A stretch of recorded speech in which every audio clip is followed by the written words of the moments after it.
Je vais m'excuser encore une fois de plus auprès de ceux que mes mots pourraient vexer, parce que je n'irai pas par le dos de la cuillère. Nous allons nous attaquer encore aux mots qui miment l'Afrique.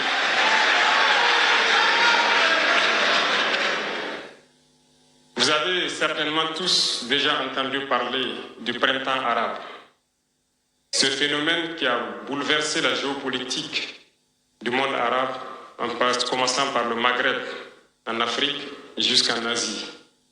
Il s'est manifesté avec des conséquences souvent désastreuses, des morts et des divisions par endroits, et des bouleversements politiques sans précédent dans d'autres endroits.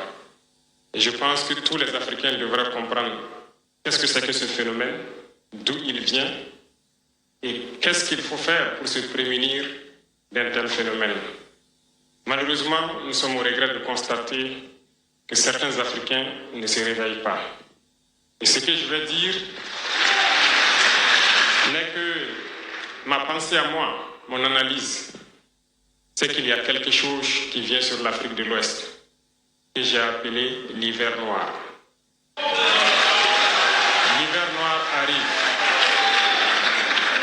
Il sera un hiver très froid, un hiver sanglant, un hiver meurtrier. Vous allez me poser des questions, pourquoi? Eh bien, en fondant la Confédération de l'AES, nous avons senti ce froid venir. Et tous les jours que Dieu fait, nous nous évertuons à trouver des troncs d'arbres pour allumer un feu qui va réchauffer le cœur des Africains, un feu qui va réchauffer les mentalités et le sang des Africains pour nous unir autour. Nous nous sommes évertués également à faire la chasse aux loups pour essayer d'utiliser leur peau pour faire des manteaux pour nous protéger du froid de l'hiver. Nous nous sommes évertués à construire des montagnes, de grandes montagnes pour briser le vent de l'hiver qui devrait s'abattre sur nos communautés.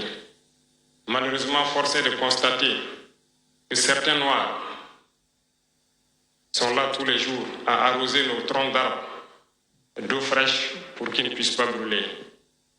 Ils se transforment en loups ou font en sorte que nous, chercheurs de loups, nous ne puissions pas surprendre le loup.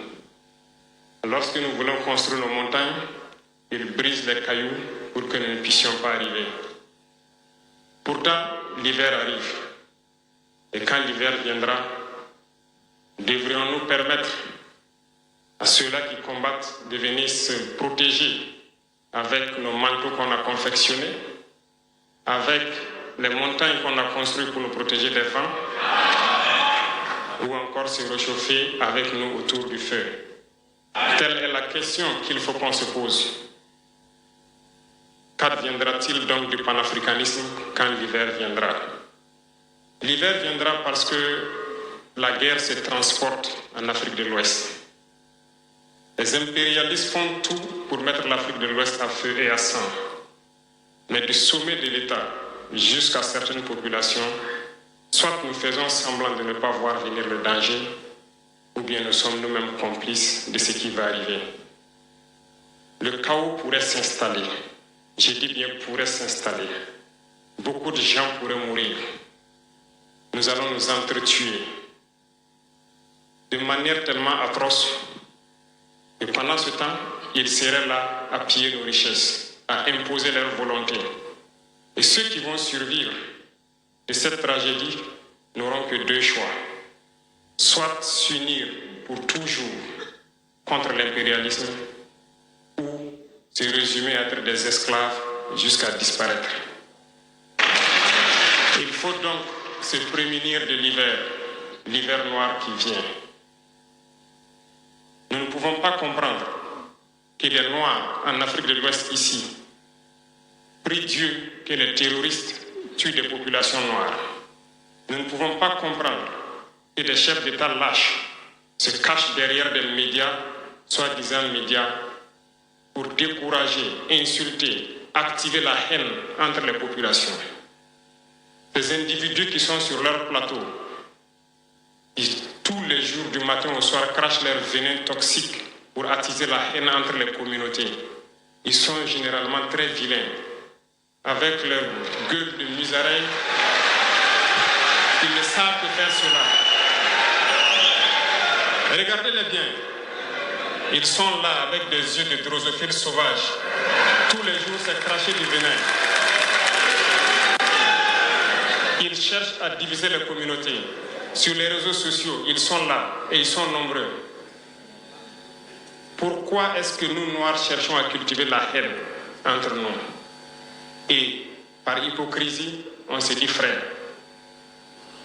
Il faut que nous puissions nous dire la vérité de manière très crue, quitte à ce que ça vexe, on va s'excuser, mais il faut que nous nous réveillons.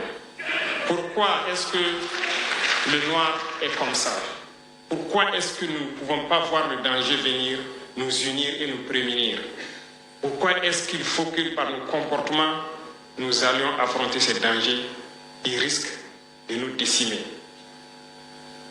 Mais d'autres ont fermé les oreilles. Ils font semblant de ne pas entendre la politique de l'Autriche. Des peuples se complaisent dans la colonisation. Ils aiment cette domination. À peine s'ils n'appellent pas les impérialistes, venez nous coloniser. Nous aimons être vos esclaves. Nous nous posons souvent des questions lorsqu'on voit les réactions.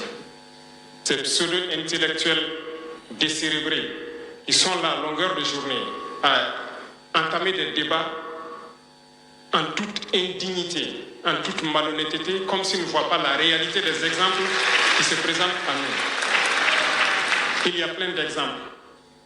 Lorsque la démocratie fait certaines choses contraires aux règles même qu'elle s'est fixées, ils ferment les yeux là-dessus. Mais ils sont prompts à nous appeler juntes ou putschistes. Mais soyez sûrs d'une chose, nous sommes unis et nous resterons unis.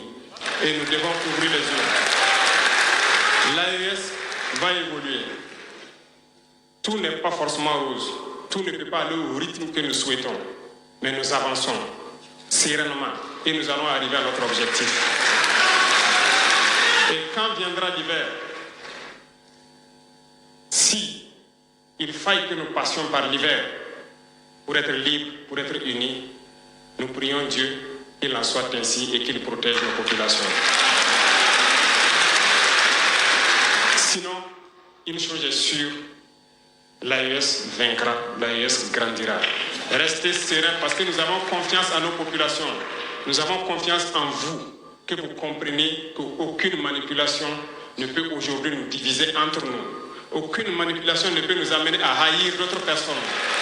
Aucune manipulation ne doit nous amener à riposter d'une manière violente, physique, face à ces individus qui n'ont absolument rien compris. Restez sereins, ne ripostez pas physiquement, nous riposterons par la communication jusqu'à ce qu'ils changent eux-mêmes de mode d'action et nous allons aussi riposter en fonction du mode d'action. Restez sereins, Dieu protégera l'AES. Dieu vous protège tous, toutes les populations de l'AES. Dieu vous accompagne tous dans vos objectifs. Et Dieu, qui est si juste, se bat pour ceux qui se battent. Nous nous battons. Nous sommes une population résiliente, la plus résiliente de la sous-région. Personne n'aurait cru que vous pouvez supporter ce que vous êtes en train de vivre. Nous allons vaincre le terrorisme, nous allons nous développer et nous allons nous affirmer. Nous allons avoir notre place dans le concert du monde. Que Dieu bénisse l'AES, que Dieu bénisse notre population résiliente et résistante. Que Dieu nous unisse davantage, la patrie ou la mort.